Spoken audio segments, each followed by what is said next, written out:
अमन और सालसे के लिए पाकिस्तान भरपूर काविशें कर रहा है। अमेरिका और ईरान के दरमियान जंगबंदी कराई।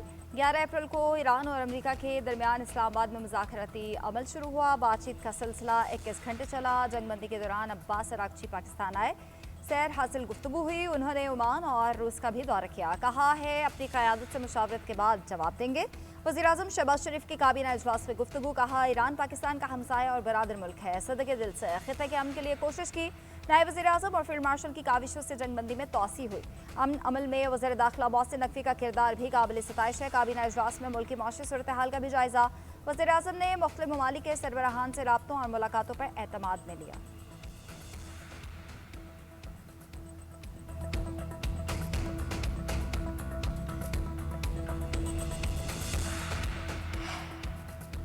तेल की कीमतें आसमान से बातें कर रही हैं। जुम्मे को नजरसानी करेंगे। वज़ीर-ए-आज़म शहबाज शरीफ का काबीना इजलास में खिताब। कहते हैं आलमी मंडी में बढ़ती कीमतों की वजह से गैर मामूली सूरत हाल है। तेल की कीमतों ने मुआशी इस्तेहकाम की कोशिशों पर असरात मुरतब किए। जंग से पहले एक हफ्ते का बिल $30 करोड़ था, जो $80 करोड़ तक पहुंच गया। वज़ीर पेट्रोलियम अली परवेज़ वाली की कोशिशें काबिल तारीफ है। टास्क फोर्स योमिया बुनियाद पर सूरत हाल की निगरानी कर रही है। कौमों की ज़िंदगी में मुश्किल मराहल आते हैं, मेहनत और यकसुई से उनसे निकलेंगे। ट्रांसपोर्ट और दीगर शोबों में सब्सिडी के लिए मुशावरत कर रहे हैं। पाकिस्तान ने $3.5 अरब के बैरूनी कर्जे वापस किए। मुआशी चैलेंजेस से निमटने के लिए सऊदी अरब के क़यादत के ताउन के मशकूर हैं। दुआ है जंग जल्द ख़त्म हो और अमन कायम हो।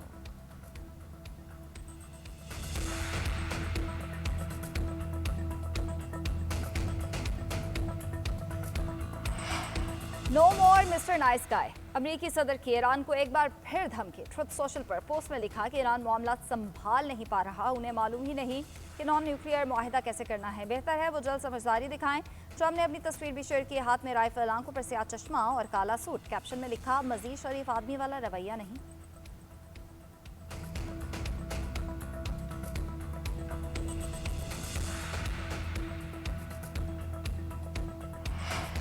अमेरिका की आबनाए हुर्मस में तवील मुद्दत तक नाकाबंदी की तैयारी। अमेरिकी अखबार वॉल स्ट्रीट जर्नल ने दावा किया कि सदर ट्रम्प ने मशीरों को तवील नाकाबंदी की हिदायत भी जारी कर दी है। इकदाम का मकसद ईरान की मईशत और तेल की बरामदात पर प्रेशर बढ़ाना है। ईरान को दबाव में लाकर डील करने पर मजबूर किया जाएगा।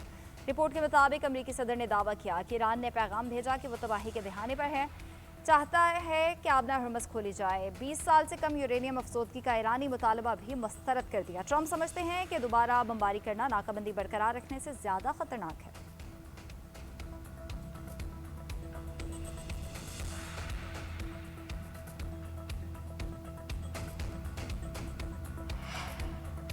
रूस ओपेक को नहीं छोड़ेगा। तर्जुमान रूसी सदारती महल क्रेमलिन का कहना है यूएई का ओपेक से निकलना उसका खुद मुख्तार फैसला है। रूस यूएई के फैसले का एहतराम करता है।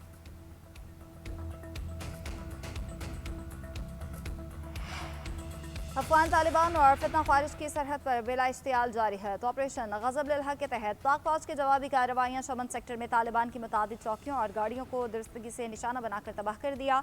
मुंह तोड़ जवाब पर तालिबान और ख्वारिज पर स्पाइक पर मजबूर। सिक्योरिटी फोर्सेस का दिफाए वतन के लिए गैर मुतज़लज़ल अज़्म मुल्क की अलाक़ाई सालमियत को यकीनी बना रहा है। ऑपरेशन गज़ब लिल हक तमाम मुकर्ररा अहदाफ के हुसूल तक जारी रहेगा।